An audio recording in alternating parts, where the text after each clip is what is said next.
Bismillahirrahmanirrahim. Assalamualaikum warahmatullahi wabarakatuh. Waalaikumsalam warahmatullahi wabarakatuh. Alhamdulillah, salatu wassalamu ala rasulillah wa ala alihi wa sahbihi ajma'in wa ba'd. Kaum muslimin, sahabat Yadain TV yang dirahmati Allah Subhanahu wa taala. Alhamdulillah, dengan izin Allah Subhanahu wa taala diberikan kesempatan kepada kita kru Yadain TV bersilaturahmi kepada Tuan Guru Tuan Guru Haji Dr. Najmul Akhyar. Alhamdulillah, beliau dalam keadaan sehat walafiat. Ya, saat ini masih posisi sebagai bupati daripada Kabupaten Lombok Utara. Begitu Pak Tuan Guru? Ya, alhamdulillah. Sebetulnya cukup lama kita tidak bertemu ya. Tidak bertemu ya. Sekitar mungkin ada kurang lebih 1-2 tahun mungkin ya, kurang lebih ya. Terakhir kita bersama meresmikan atau peletakan batu pertama masjid di Sambi Elen kalau nggak salah. Iya, Alhamdulillah. Kemudian acara bagi-bagi sembako dengan dari Dubes dari Timur Tengah kemarin. Iya. Alhamdulillah, mudah-mudahan dengan izin Allah Subhanahu wa taala. Jadi acara ini spesial sekali. Insya Allah mudah-mudahan beliau akan menyampaikan pesan-pesan ketakwaan, pesan-pesan daripada Ramadan ya kepada kita semua, wabil khusus kepada kaum muslimin warga KLU. Ya, kepada beliau mungkin kami persilakan, tafadhol. Bismillahirrahmanirrahim. Assalamualaikum warahmatullahi wabarakatuh.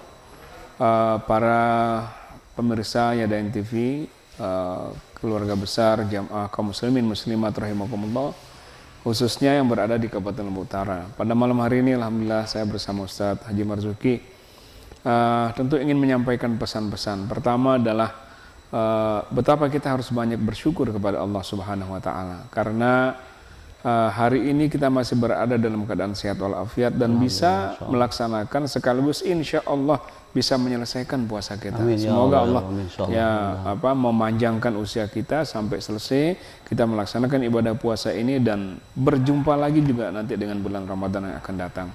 Nah, satu pesan Nabi kita yang perlu terus-menerus kita jadikan sebagai ingatan kita semua, bahwa orang yang paling rugi di akhirat nanti itu adalah orang yang disempatkan oleh Allah bertemu dengan bulan Ramadan, tetapi dia tidak mendapatkan kelebihan apa-apa di bulan Ramadan itu. Ya, seperti yang kita lihat misalnya sebagian orang sepertinya Ramadan atau tidak Ramadan itu biasa saja. Nah, ini berarti orang seperti ini tidak mendapatkan manfaat dan kelebihan apa-apa di bulan suci Ramadan. Kecuali lapar dan kecuali lapar dan dahaga saja. Lapar dan haus ya. Hanya itu saja yang dia dapatkan. Itu sungguhnya orang sangat rugi.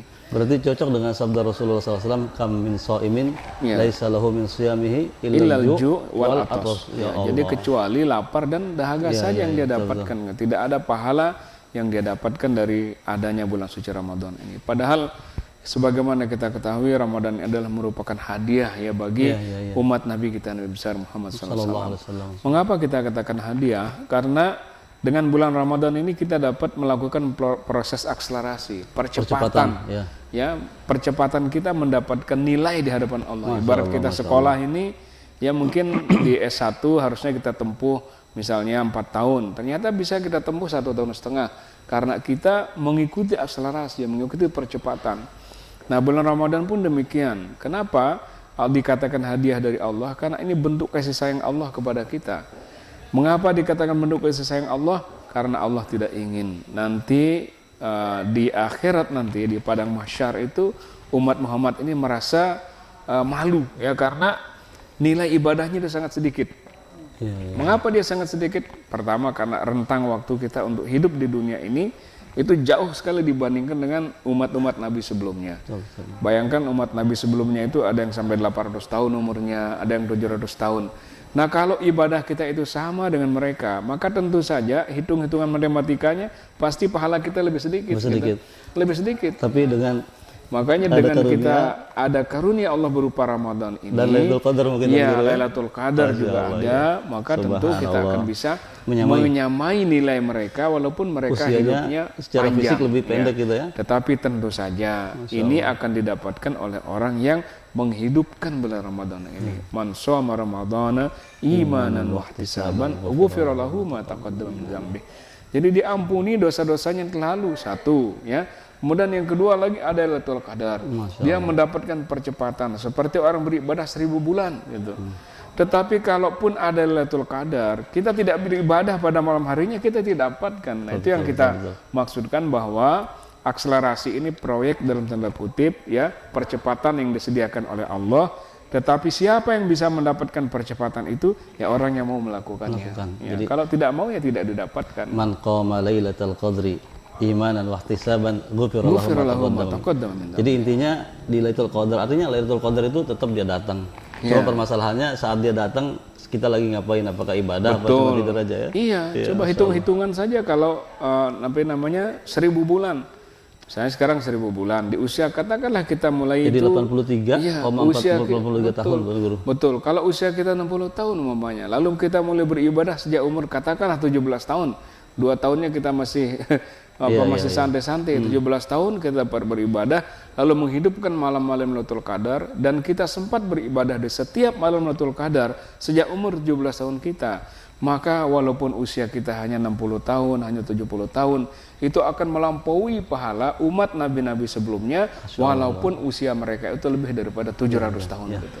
Ini luar biasa. Jadi alhamdulillah sahabat EDN TV yang dirahmati Allah Subhanahu wa taala, kita dapat ilmu baru dari Bapak Bupati kita.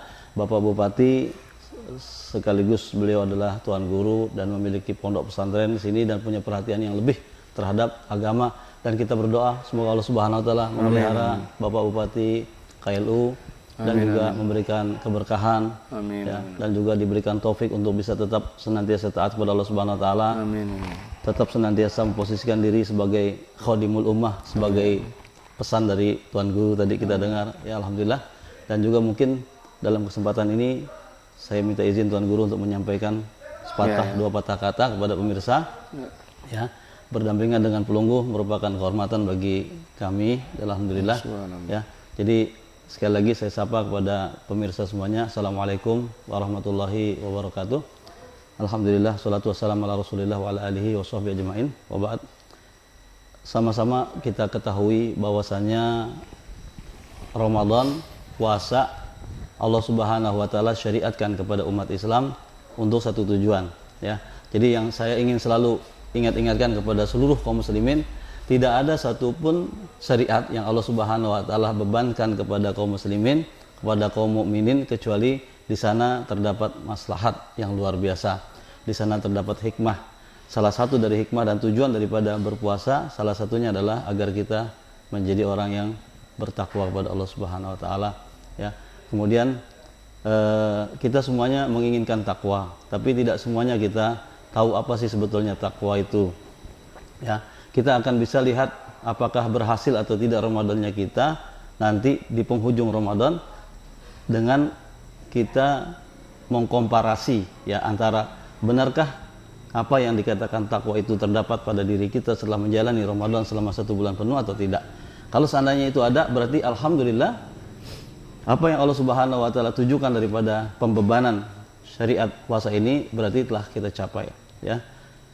Umumnya ya kalau kita lihat biasanya para asatiz, para khutbah, para duat mentafsirkan bahwa yang namanya takwa adalah imtithal awamirihi wajtinabu nawahihi, yaitu menjalankan semua perintah Allah Subhanahu wa taala dan menghindarkan seluruh larangan Allah Subhanahu wa taala. Tapi ada beberapa sahabat ridwanullah alaihim memberikan definisi tentang takwa lebih spesifik ya. Di antaranya adalah Umar bin Khattab radhiyallahu anhu pernah bertanya kepada Ubay bin Ka'ab radhiyallahu anhu tentang takwa. Kemudian beliau menjawab kepada Umar, "Ama salakta tariqan?" Apakah kamu pernah berjalan di atas satu jalan za syauqin, yang punya atau ada duri-durinya ya. Jadi kata Ubay bin Ka'ab ketika ditanya oleh Umar bin Khattab radhiyallahu anhu, apa sih takwa itu? Ya kata Ubay bin Ka'ab, takwa itu adalah dia menjawab dengan balik bertanya, "Ama salakta tariqan za syauqin?" Apakah kamu pernah berjalan di suatu jalan yang ada durinya? Kata Umar, "Bala." Terus kata Ubay bin Ka'ab, madza amilta? Kalau gitu apa yang kamu lakukan ketika kamu berjalan di atas jalan yang banyak durinya? Kata Umar, syammartu wajtahattu. Saya sing-singkan kaki saya sing-singkan lengan saya, wajtahattu, dan saya bersungguh-sungguh katanya. Terus kata Ubay bin Ka'ab, fadzalika taqwa. Itu dia takwa. Jadi takwa intinya adalah dia merasa bahwa dirinya itu di depan dia banyak ranjau, banyak duri-duri, kerikil yang kira-kira kalau dia tidak hati-hati bahkan buat mencelakakan dirinya. Maka dari itu perumpamaan ini luar biasa. Kemudian juga kaum muslimin yang dirahmati Allah Subhanahu wa taala, Ibnu Mas'ud radhiyallahu anhu ketika membacakan firman Allah Subhanahu wa taala, ya ayyuhalladzina amanu taqullaha haqqa tuqatih.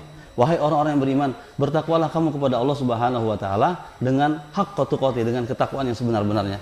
Apa yang dimaksud dengan ketakwaan sebenar-benarnya? Kata Ibnu Mas'ud radhiyallahu anhu bahwa yang dimaksud dengan haqqa tuqatih adalah an yuta'a fala yu'sa, yaitu hendaklah Allah Subhanahu wa taala ditaati dan tidak dimaksiati, ya. Kemudian wa an yuzkar wala yunsa, dan hendaklah dia selalu diingat dan tidak dilupakan, ya. Wa an yuskar wala yukfar, ya. Ya, saya ulangi mungkin ya. Jadi urutannya adalah beliau mengatakan an yuta'a fala yu'sa, yaitu hendaklah ditaati dan tidak dimaksiati, itu arti takwa yang haqqa tuqatih. Kemudian wa an yuskar fala yukfar, dan disyukuri Allah Subhanahu wa taala dengan berbagai nikmatnya kepada kita, baik nikmat kesehatan, nikmat kesempatan, nikmat yang lain-lainnya. Kemudian wa an yuzkar fala yunsa, dan senantiasa diingat Allah Subhanahu wa taala dan tidak dilupakan Allah Subhanahu wa taala. Itu hakikat daripada haqqa tuqatih. Kemudian ada satu lagi yang sangat terkesan bagi saya ketika membaca tentang definisi takwa yang dibawakan oleh sahabat Rasulullah SAW, Ali ibnu Abi Thalib radhiyallahu anhu. Beliau mengatakan bahwa yang dimaksud dengan takwa adalah al-iman bil jalil, yaitu beriman kepada al-jalil, yaitu Allah Subhanahu wa taala. Kemudian wal amalu bit tanzil, dan senantiasa siap untuk mengamalkan at-tanzil. At-tanzil di sini maksudnya adalah Al-Qur'an. Jadi beriman kepada Allah Subhanahu wa taala, kemudian dia juga siap mengamalkan isi Al-Qur'an, kemudian lagi apa? Kemudian lagi wal qana'atu bil qalil, dan senantiasa merasa cukup dengan yang sedikit yang Allah Subhanahu wa taala berikan. Sikap qanaah ini luar biasa, akan membuat dia jadi sabar. Dia tidak tidak tamak terhadap apa yang dimiliki oleh orang lain, ya, sehingga menjerumuskan dia untuk melakukan hal-hal yang negatif yang mendatangkan murka Allah Subhanahu wa taala. Kemudian yang terakhir lagi adalah wal isti'dadu li yaumir rahil. Subhanallah, siap untuk menghadapi kematian. Jadi kaum muslimin yang dirahmati Allah Subhanahu wa taala, ini adalah makna takwa. Nanti selepas Ramadan coba kita lihat adakah ciri-ciri yang dibawakan oleh para sahabat ini pada diri kita. Kalau ada, kita bersyukur kepada Allah Subhanahu wa taala, agar dengan syukur akan ditambahkan oleh Allah Subhanahu wa taala. Ini mungkin yang bisa saya sampaikan. Sekali lagi saya ucapkan terima kasih Pak Bupati atas waktu dan kesempatannya, ya. Mudah-mudahan kita semua diberikan kesehatan dan bisa bertemu lain kesempatan insyaallah, amin ya rabbal alamin. Amin. Billahi taufiq wal hidayah. Wassalamualaikum warahmatullahi wabarakatuh. Waalaikumsalam warahmatullahi wabarakatuh. Syukran jazakallahu khairan.